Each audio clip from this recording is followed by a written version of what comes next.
चैतन्यं शाश्वतं शान्तं व्योमातीतं निरञ्जनं नादबिन्दुकलातीतं तस्मै श्रीगुरवे नमः। जब जीव अपने ध्यान स्वरूप को पा जाता है, ध्यान स्वरूप का अनुभव कर लेता है, उसका स्वरूप क्या है? ध्यान। उस ध्यान स्वरूप का जो जीव अनुभव कर लेता है, वो उस व्यक्ति का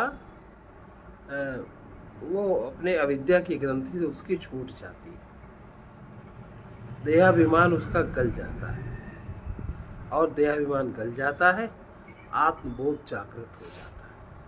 ध्यान की महिमा है।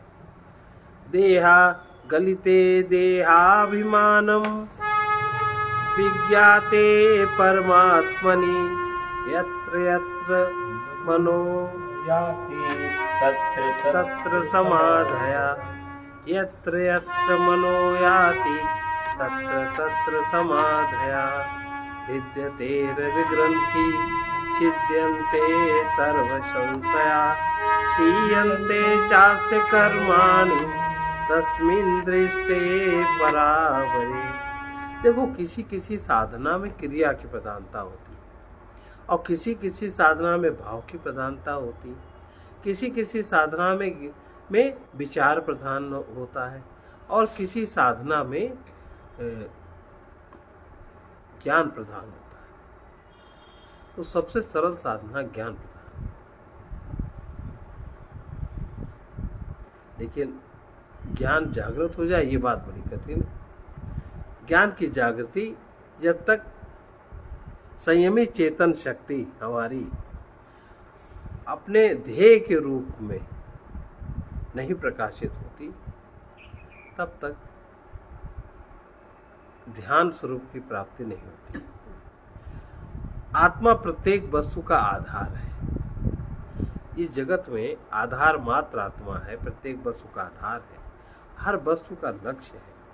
अंतरतम सबका स्वरूप चेतना है, चैतन्य है। आत्मा हमारी सत्ता का एकमात्र आश्रय है, और परमात्मा रूप से वही हमारा लक्ष्य है। परमात्मा केवल एक शब्द है इस जगह। आत्मा की वेदांत में एक पुस्तक है, वेदांत सार। उसमें आत्मा की मुख्य रूप से 3 शक्तियां बताई गई हैं। आत्मा में मतलब आत्मा का भौतिक जगत तक आते आते उस जीव में क्या चीज विकसित रहती है? चेतना के आधार पे इच्छा रहती है, उसके अनुसार ज्ञान, और फिर उसके अनुसार क्रिया। ये क्षमता जीव में होती है। यही 3 शक्तियां हैं। इच्छा शक्ति भोग सुखों के पीछे लगी हुई है। ज्ञान शक्ति उसे भोग सुख देने वाली वस्तुओं के प्राप्त करने में लगी है। ज्ञान शक्ति भोग सुख देने वाली वस्तुओं की प्राप्ति किस प्रकार से हो, इसमें लगी है। और क्रिया शक्ति भोग सुखों के आस्वादन में फंसी हुई है। तब न योग की अभिलाषा प्रबल होगी, न तत्वबोध हो सकेगा, और ना ही सेवा ही हो सकेगी। क्रिया शक्ति भोग सुखों के आस्वादन में फंसी हुई है। ये जड़ जीव की, जो अंधे जीव हैं, उनकी ये प्राकृतिक गति यही होती है। जब इच्छा शक्ति भोग वस्तुओं में नहीं रहती, माने जब हमारी इच्छा भोग वस्तुओं की नहीं रहती, इच्छा तो रहती है पर भोग की इच्छा हमें नहीं रहती, तब यही सत्य की उत्कट अभिलाषा बन जाती। इच्छा हमारे में है, अब इच्छा का भोग न करें, जो इच्छा है उसको देखें कि इससे क्या होगा, इच्छा शक्ति बनी रहेगी। जब ये कई बार जब ये चीज स्थित हो जाती है, तब उत्कट अभिलाषा बन जाती सत्य की अनुभूति, प्यास। और ज्ञान शक्ति जब सांसारिक वस्तुओं की प्राप्ति से हट जाती, सांसारिक वस्तुओं का ज्ञान जब ज्ञान शक्ति उसमें नहीं रहती, तब यही ज्ञान, इसी ज्ञान शक्ति से जीव को तत्व का बोध जागृत होता है। लेकिन हम तो ज्ञान शक्ति को भी तुरंत बिखेर देते हैं। ये वस्तु ऐसे मिलनी है, इसके लिए ये चाहिए, ऐसा चाहिए, वैसा चाहिए। बट भाई इतनी जल्दी मशीन काम करती है, 1 सेकंड भी ठहरने का समय हम नहीं देते उसको, कि जो इच्छा शक्ति हमारी अभिलाषा बन सके और ज्ञान शक्ति हमारी बोध जागृति में सहायता दे सके। क्रिया शक्ति जब अपने सुख स्वार्थ की सिद्धि के लिए नहीं लगी होती, जब उससे क्रिया शक्ति जब उससे बच जाती है, तब ये क्रिया शक्ति ही सेवा का रूप धारण करती है, इससे पुण्य बढ़ते, पाप कटते। सेवा, त्याग, प्रेम, ये 3 ही तत्व मुख्य रूप से जीवन की उपलब्धि के लिए सहायक है। और असंयम से, वासना से, मन वचन कर्म क्रिया से ही जीवात्मा का संबंध होता है। जीवात्मा का संबंध किससे है? असंयम से। जो निम्न स्तर के जीव है, असंयम से संबंध है, कोई संयम नहीं। और वासना से, अभी जो बातें हुई, असंयम की बात हुई, वासना की बात हुई, और मन वचन कर्म से जो क्रिया होती है, जीवात्मा का इन 3 चीज से ही संबंध होता है। इन 3 चीज के अलावा चौथी चीज नहीं। स्वरूप के सम्यक ज्ञान से, शारीरिक मानसिक प्रतिकूलताओं को सहन करने से, अथवा अंतर और बाहर तप से, परमात्मा के ध्यान से कर्म बंधन कटता भी है, कर्म बंधन रुकता भी है, कर्म बंधन बदलता भी है।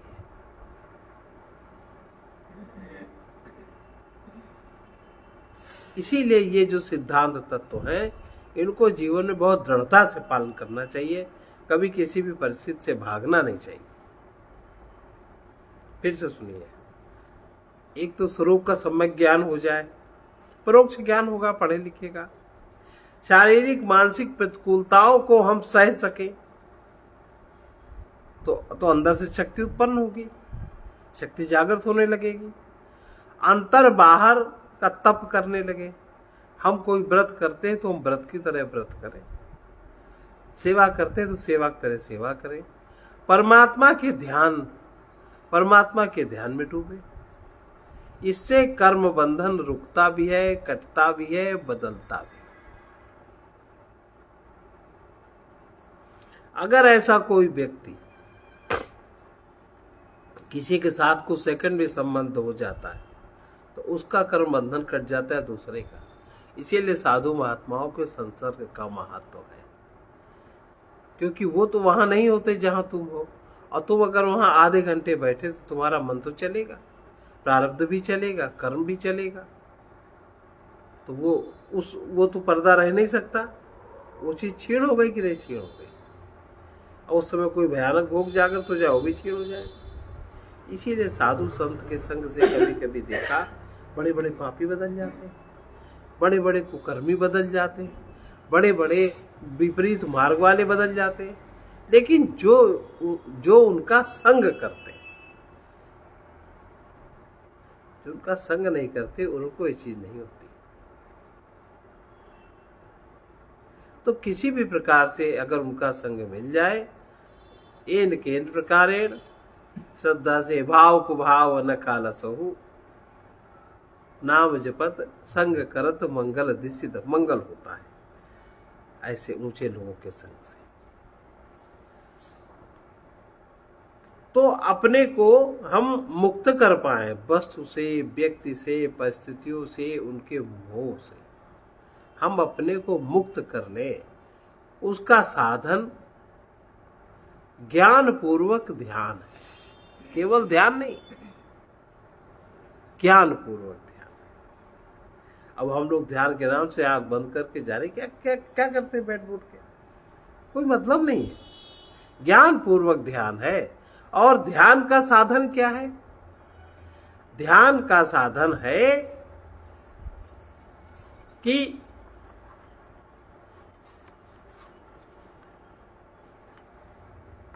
ध्यान का साधन सबसे पहला तप, जो मन में आए वही करने लग गए, ऐसा नहीं। ध्यान का साधन तप, सत चर्चा का श्रवण, व्रत, संयम और एकाग्रता, इतने ध्यान के साथ। ध्यान का साधन तप, सत चर्चा का श्रवण, व्रत, संयम और एकाग्रता। तप वही उत्तम है जिसमें हमारे दोषों की, दुर्बलताओं की निवृत्ति हो। अगर हमारा दोष बढ़ता है, जैसे हमको शारीरिक तप करते हैं और उसमें अरे हम तो नवरात्र का व्रत हम 25 साल से कर रहे हैं, लेकिन कुछ हुआ नहीं, लगता सब बेकार है। एकादशी हमको रहते जिंदगी बीत गई, का भा कुछ नहीं भा फालतू। तुम जब एकादशी में आलू खाने का इंतजार करोगे, उसमें भी चटनी पड़े, तनक मिर्चा पड़ के, तो व्रत रहा। इच्छा की पूर्ति तो आप कर रहे हैं, संयम में नहीं रहा, क्योंकि स्वादेंद्री की आसक्ति आपको पतित बना रही विषय में, तो कहां व्रत हुआ। तो तब वही उत्तम है जिससे दोषों की, दुर्बलताओं की निवृत्ति हो, और व्रत वही उत्तम है जिससे इंद्रियों पर विजय प्राप्त हो। सबसे कठिन इंद्रिय विजय होती है स्वादासक्त की, बहुत कठिन। और जितना ही ये विजय मिलती जाती है, स्वाद में आसक्ति समाप्त होती जाती है, भोजन में आसक्ति समाप्त होती जाती है, उतना ही काम पर विजय होती जाती है। जितना काम पर विजय होती जाती है, उतना क्रोध स्वतः क्षीण होता जाता है। ये इसका क्रम है। तो व्रत वही उत्तम है जिससे इंद्रियों पर विजय प्राप्त हो। संयम वही उत्तम है जिससे मन कहीं भी बुद्धि विवेक के प्रतिकूल न हो। मन, बुद्धि में जो विवेक है उसके प्रतिकूल मन कहीं न जाए, मन अपनी न माने। इसलिए महाराज जी का एक सूत्र है, मन को न मानो मन की न मानो। जो मन कहे वो मत मानिए। देखो कितनी जल्दी आप आगे बढ़ जाते। और कहीं भी संयम वही उत्तम है जिससे मन कहीं भी बुद्धि विवेक के प्रतिकूल न हो। जैसा जीव का ध्यान होता है, उस ध्यान के अनुसार ही दुर्गति, सदगति, परम गति जीव को प्राप्त होती है, मरने के पहले भी, मरने के बाद भी। जैसे मरने के आपके पास शरीर है पर आप खाली बैठे हो, आपके मन में किसका चिंतन हो रहा, किस वृत्ति के अनुरूप चिंतन हो रहा, तो आपको वही स्वरूप प्राप्त है। मरोगे, ये कपड़ा हट जाएगा, आपकी वृत्ति से आप नंगे हो जाएंगे। दुनिया देखेगी वही आकार प्रकार, कहीं आकार विभत्स दिखेगा, कहीं आकार सुंदर दिखेगा, कहीं आकार क्रूर दिखेगा, तो कहीं उसका नाम होगा भूत, कहीं नाम होगा पिशाच, कहीं नाम होगा प्रेत, कहीं होगा किन्नर, कहीं गंधर्व। अनेक प्रकार के नामों से आपको संबोधित किया जाएगा। बस इतनी बात है। जो व्यक्ति, फिर से सुनिए, ध्यान के अनुरूप ही व्यक्ति की, जीव की दुर्गति, सदगति, परम गति प्राप्त होती है। जो व्यक्ति अनुकूल सुखद के वियोग का, देखो सबसे बहुत गंभीर संबंध होता है संयोग का, और गंभीर विच्छेद भी होता है वियोग का। जो व्यक्ति अनुकूल सुखद के वियोग का, अनिष्ट दुखद के संयोग का, अनिष्ट कहीं ना हो जाए। अब वैसे हमारे पास लोग आते हैं, तो पंडित जी ने ऐसा बताया, कहीं ऐसा ना हो जाए, वैसा ना हो जाए। और पढ़े लिखे हैं, PhD है, MSc है, कमाते हैं लाख लाख रुपए, लेकिन कभी किसी को दान नहीं दिया, कभी किसी को भोजन नहीं कराया, जिससे तुम्हारा स्वार्थ नहीं, उसको कभी आपने नमस्कार नहीं किया। आपने किया क्या जिंदगी में? जो काम पशु करते हैं वही तुमने किया। आहार अच्छा अच्छा खाया, निद्रा, भय, मैथुन, इसके अलावा इसमें बाधा न पड़े, इसलिए तुम अपना तप हमको दे दो, तुम अपना ज्ञान हमको दे दो। हम क्यों दे दें? तुम हमें क्या 10 करोड़ रुपया दे सकते हो? तो हम अपनी कमाई तुम्हें क्यों दें? जो दे सो मूर्ख। कह तो परोपकार है, परोपकार तो उनके लिए है जो परमार्थ पथ में चल रहे हैं, सहायता उनकी करनी चाहिए, भोगियों की सहायता नहीं करनी। उसके लिए बहुत सरकार है, दुनिया भर के प्रपंच है, हम क्यों करते हैं? लेकिन मूर्खता की हद हो गई। जो व्यक्ति अनुकूल सुखद के वियोग का, अनिष्ट दुखद के संयोग का, पीड़ा कष्ट की निवृत्ति का, आगे आने वाले भोग का ध्यान करता रहता है, उसकी गति जानते क्या होता है? वो नीची योनियों में जाता है।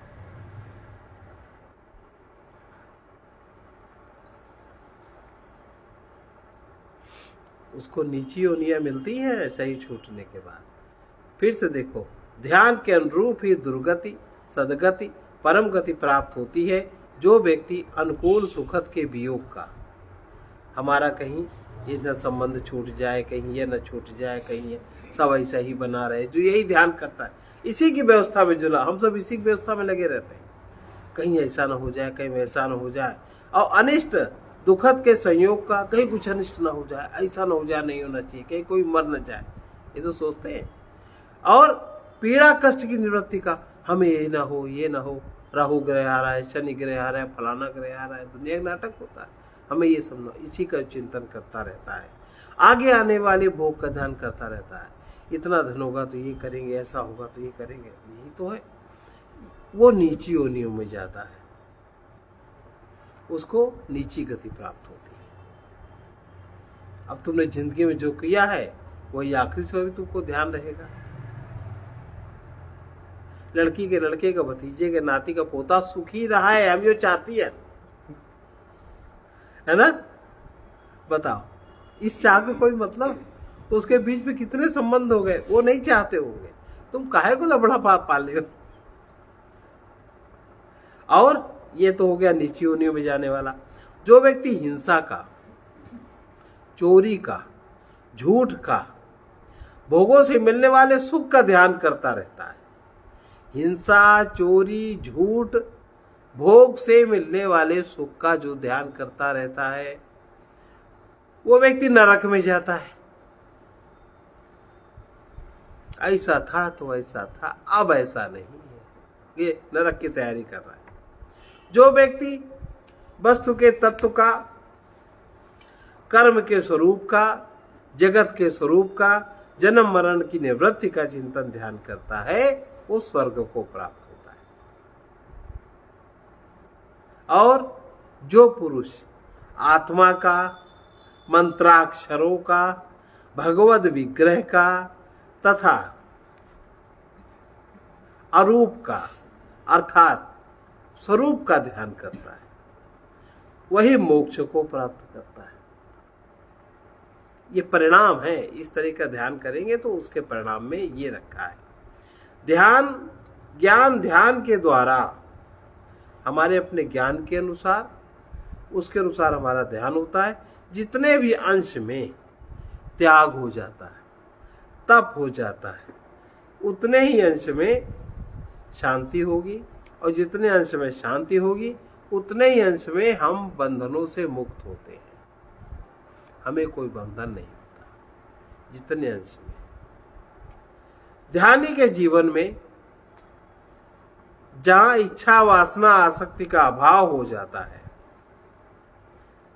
कोई व्यक्ति इस तरह के ध्यान में, पढ़ाई लिखाई सब में लगा है, ये नहीं आंख बंद करके, आंख बंद करके क्या देखोगे?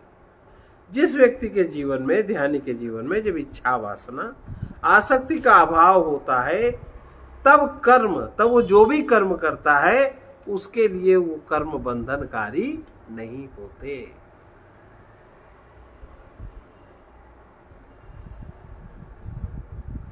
तीन चीजें, इच्छा का, वासना का और आसक्ति का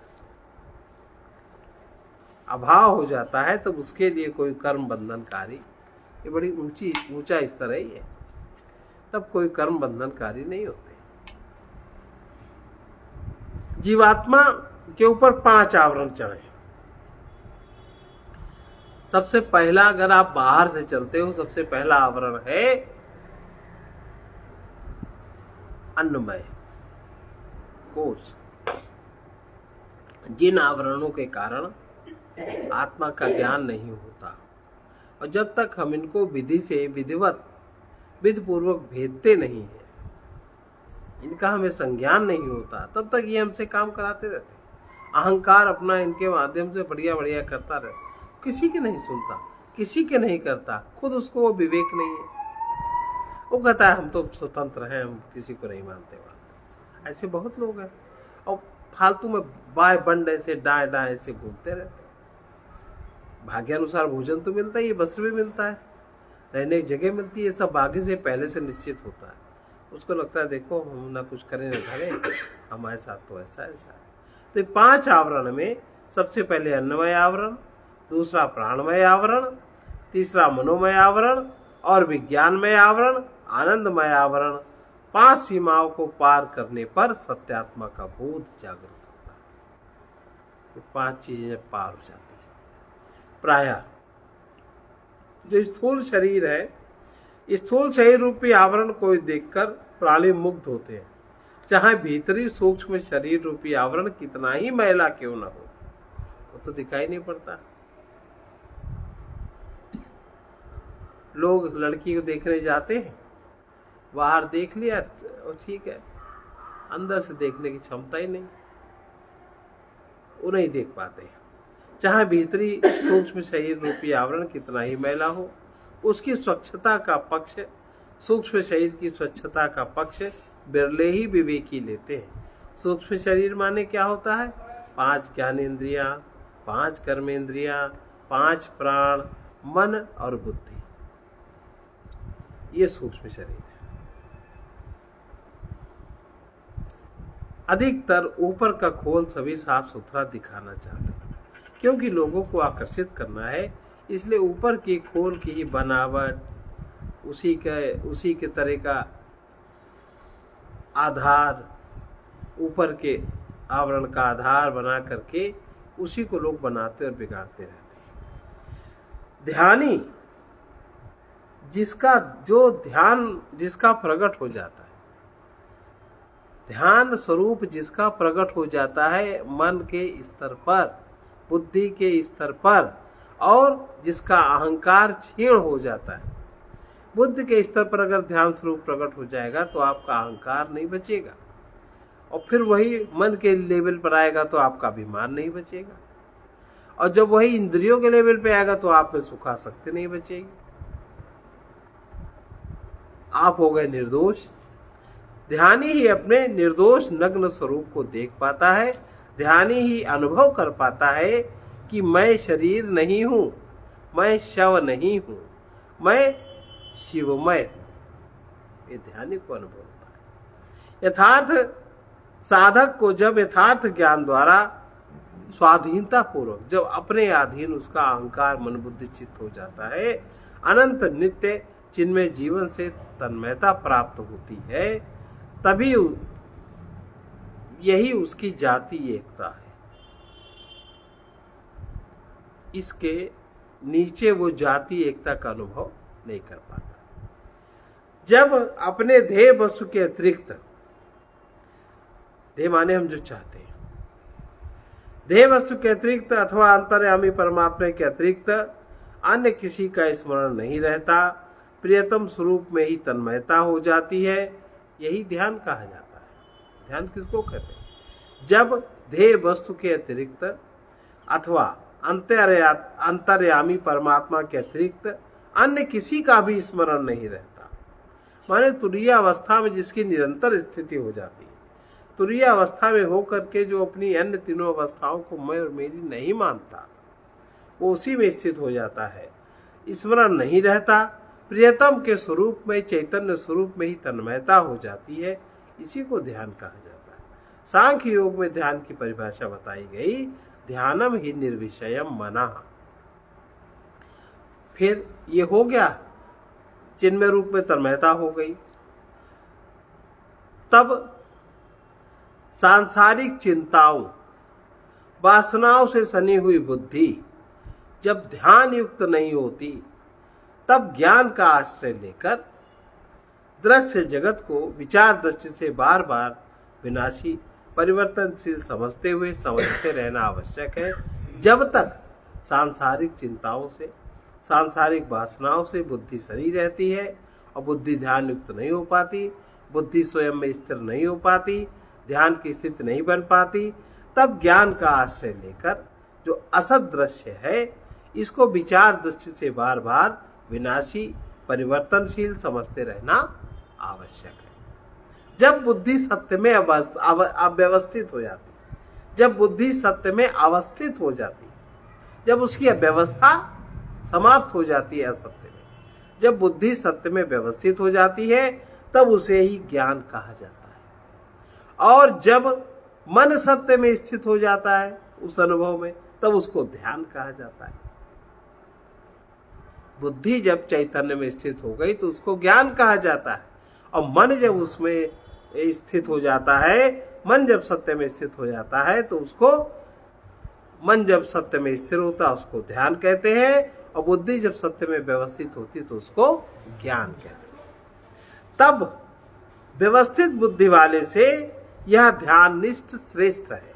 जिसकी बुद्धि व्यवस्थित है सत्य में, उससे ध्यान निष्ठ व्यक्ति श्रेष्ठ है, जिसका मन सत्य में स्थिर हो चुका है, क्योंकि अब उसके मन की झंझावात समाप्त हो गए और मन ही मनुष्याणाम कारणम बंध मोक्षयो, न कि बुद्धि। इसलिए ऐसी बुद्धि वाले से वो ध्यान निष्ठ श्रेष्ठ है, जिसका मन सत्य में स्थिर हो चुका है। स्पष्ट हुआ?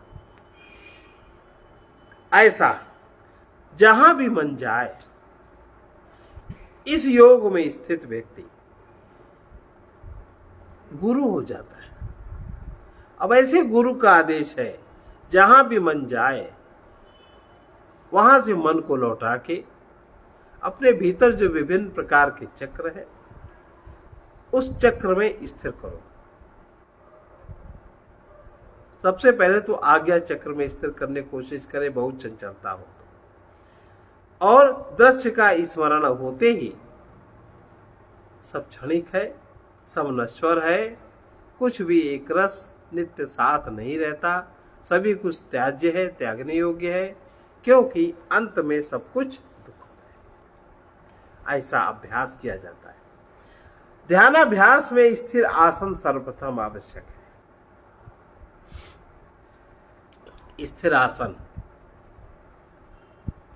अब आसन भी बैठने के कई प्रकार के होते हैं। सुखासन और सुखासन सबसे आसान है। पद्मासन, ये दो आसन आसान है ध्यान। एक तीसरा आसन और है बैठने के लिए, उसमें कोई कोई उसमें अवस्थित हो पाता है। और आधे घंटे से बढ़ाते बढ़ाते आसन बैठने का 3 घंटे तक स्थिर होना चाहिए। बीच में किंचित भी हिलना नहीं चाहिए। देह से अपने को भिन्न चैतन्य स्वरूप, ज्ञान स्वरूप अनुभव करना चाहिए। देह को किसी स्थान में, आसन में बिठाकर अपने को देह के भीतर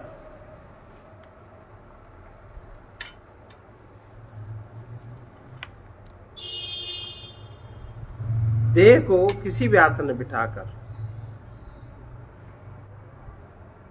कोई कोई सिद्धासन लगाते, कोई कोई पद्मासन लगाते, कोई कोई सुखासन लगाते, अपने को सत्य रूप में स्थिर देखना चाहिए। सर्वप्रथम जहां भीतर अंधेरा दिख रहा है, वहीं प्रकाश की प्रतीक्षा तीव्र चाह के साथ करनी चाहिए। ये ध्यान की पहली स्थिति है।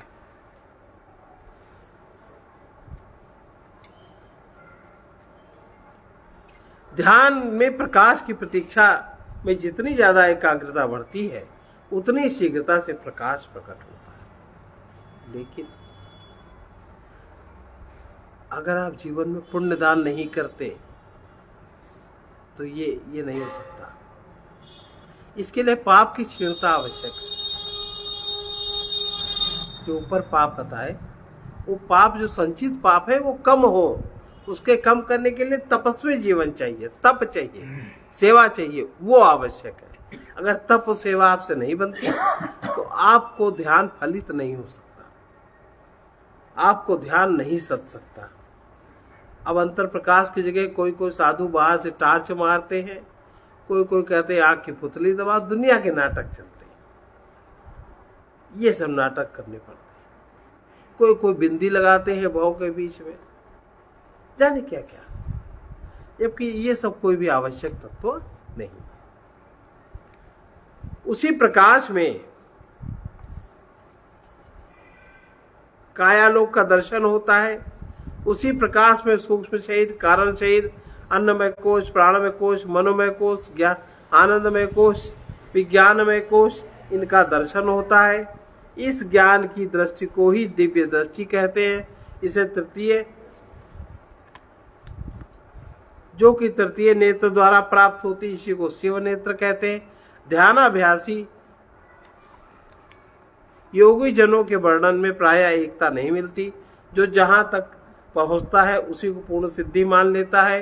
कोई साधक साकार ध्यान को श्रेष्ठ बताते हैं तो कोई निर्विकल्प समाधि की महिमा गाते हैं, कोई घंटों कई दिनों तक शून्य समाधि की प्रशंसा करते हैं, कोई महात्मा नादानुसंधान को सुलभ करते हैं, कोई योगी इन सब साधनों को निम्न कोटि का कहकर ज्योति ध्यान को उत्तम कहते हैं, कोई योगाभ्यासी सिद्धियों चमत्कारों के प्रदर्शन से संतुष्ट होते हैं, कोई क्रमशः धारणा ध्यान समाधि का पक्ष लेकर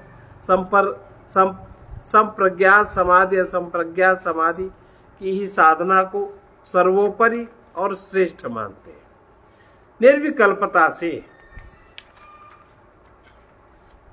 असंप्रज्ञात समाधि को आगे कहा गया है। संप्रज्ञात समाधि के लिए आज्ञा चक्र की सूरत आवश्यक है।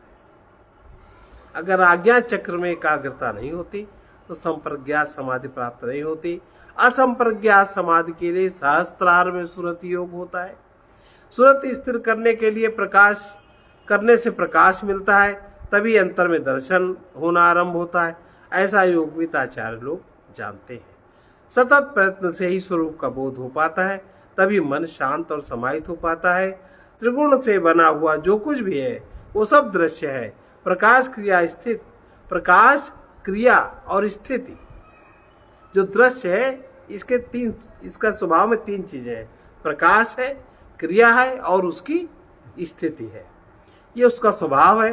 दृष्टा और दृश्य का संयोग ही सुख और दुख का कारण है। आना जाना बंधन तथा मुक्ति अंतःकरण में ही है। कोई बद्ध होता है, न कोई छूटता है, न कोई जन्मांतर में घूमता है। प्रकृति ही देव मनुष्य योनि आदि शरीरों में घूमती बनती छूटती है। अहंकार प्रकृति के अंतर्गत है और मूल प्रकृति से महत्तत्व। अब षष्ठी का कर्म क्या है? मूल प्रकृति से महत्तत्व, महत्तत्व से अहंकार, अहंकार से पंच तन्मात्रा और 11 इंद्रियां, पंच तन्मात्रा से 5 स्थूल भूत उत्पन्न होते हैं। पुरुष का निवास स्थान अंगुष्ठ मात्र हृदय स्थित रिक्त में ध्यान है। ध्यान योग के द्वारा अंतर्मुख होने पर इस चीज का बोध स्वयं होता है। इसी को हृदय ग्रंथि का विच्छेदन कहा जाता है। सर्ववृत्तियों का निरोध होने पर असंप्रज्ञात समाधि, चित्त में कोई वृत्ति नहीं रहती, तभी दृष्टा की परमात्मा स्वरूप में अवस्थित होती। योगस चित्त वृत्ति निरोधा। यम नियमासन प्राणायाम प्रत्याहार ये बाहरी साधन है। धारणा ध्यान समाधि अंतरंग साधन है। अनुभवी गुरु से समझे बिना इनमें अनेकों भूलें होती रहती हैं। इसीलिए सहस्त्रों साधक मिलते हैं, परंतु सिद्धि कभी कभी अनेकों साधक तो मिलते हैं, लेकिन सिद्धि ध्यान के लिए देह ही देवालय है। शुद्ध चैतन्य स्वरूप ही परम देव है। हृदय ही देव के दर्शन का द्वार है। आज्ञा चक्र दोनों नेत्रों के बीच ललाट के भीतर ही उस द्वार का मार्ग मिलता है। अज्ञान अंधकार के हटते ही, मोह ममता अभिमान के मिटते ही जीव शिवमय अपने को पाता है। शरीर के भीतर भिन्न भिन्न चक्रों में ध्यान जमाने से अनेकों प्रकार की सिद्धियां प्राप्त होती हैं। मूलाधार में ध्यान करने से आरोग्यता और विद्या का लाभ होता है। स्वाधिष्ठान चक्र में ध्यान साधने से काव्य योग, काम विजय की शक्ति आती है। मणिपुर में ध्यान करने से सामर्थ्य की वृद्धि होती है। अनाहत चक्र में ध्यान करने से ईश्वरत्व की विवेक की प्राप्ति होती है। कंठ विशुद्ध चक्र में ध्यान करने से वक्तृत्व ज्ञान की प्राप्ति होती है। भ्रू मध्य आज्ञा चक्र में ध्यान करने से वाक सिद्धि और सहस्त्रार में ध्यान करने से मुक्ति का अनुभव होता है। ऐसे अनुभवी योगी जन ऐसा कहा करते हैं। लक्ष्य से तदाकारिता ही ध्यान कहा गया है। वास्तव में ध्यान काम नहीं है, विश्राम है।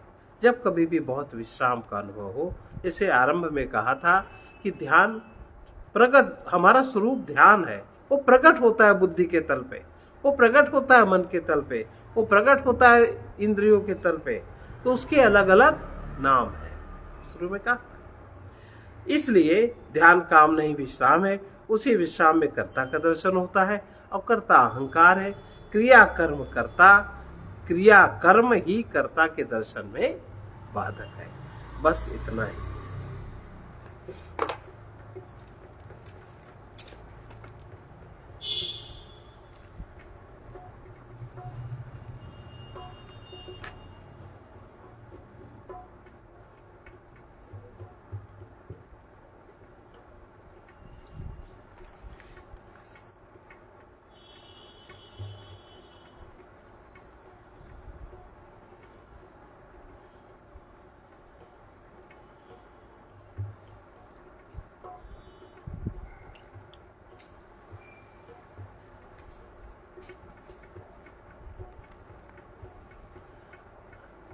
देखो मिलता है क्या संसार में सुख देते।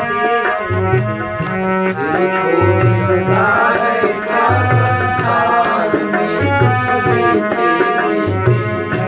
भ्रमित हो माया के विस्तार में सुख देते। भ्रमित हो माया के विस्तार में सुख देते।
देह के अभिमानी तुम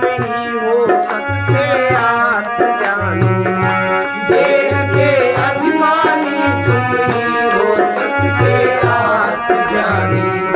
समय निकल जाता सब व्यवहार में सुख लेते थे। समय निकल जाता सब व्यवहार में सुख लेते थे। रमित हो माया के विस्तार में सुख लेते थे। रमित हो माया के विस्तार में सुख लेते थे। बड़ा पुरुषार्थ यही है अपना ही उद्धार करना। बड़ा पुरुषार्थ यही है अपना ही उद्धार करना। योग को लक्ष्य बना भोगों की सीमा पार करना। योग को लक्ष्य बना भोगों की सीमा पार करना। पथिक अब मत रुकना विचार में सुख लेते थे। पथिक अब मत रुकना विचार में सुख लेते थे। रमित हो माया के विस्तार में सुख लेते थे। रमित हो माया के विस्तार में सुख लेते थे। देखो मिलता है क्या संसार में सुख लेते थे। देखो मिलता है क्या संसार में सुख लेते थे। सुखासक्ति ही सेवा नहीं करने देती। सुखासक्ति के कारण ही त्याग नहीं कर पाते और सुखासक्ति के कारण प्रेम हमारा पूर्ण नहीं होता। सुख का लालच, दुख का भय अनेकों अनर्थों को पुष्ट करता है। सुख दुख के बंधन से तभी मुक्त हुआ जा सकता है जब स्वयं के आनंद से अभिन्नता का अनुभव हो। मृत्यु का भय तभी छोड़ सकता है जब नित्य जीवन से अभिन्नता का बोध जागृत हो, जब हमारा ध्यान स्वरूप प्रकट हो। सर्वे भवन्तु सुखिनः, सर्वे सन्तु निरामयाः, सर्वे भद्राणि पश्यन्तु मा कश्चित् दुःखभाग् भवेत्। कृष्णाय वासुदेवाय हरे परमात्मने प्रणतक्लेशनाशाय गोविन्दाय नमो नमः। असतो मा सद्गमय तमसो मा ज्योतिर्गमय मृत्योर्मामृतङ्गमय। ॐ पूर्णमदः पूर्णमिदं पूर्णात् पूर्णमुदच्यते पूर्णस्य पूर्णमादाय पूर्णमेवावशिष्यते। ओम शांति शांति शांति। तो आज का जो था ये उसका ध्यान से स्वरूप अनुभव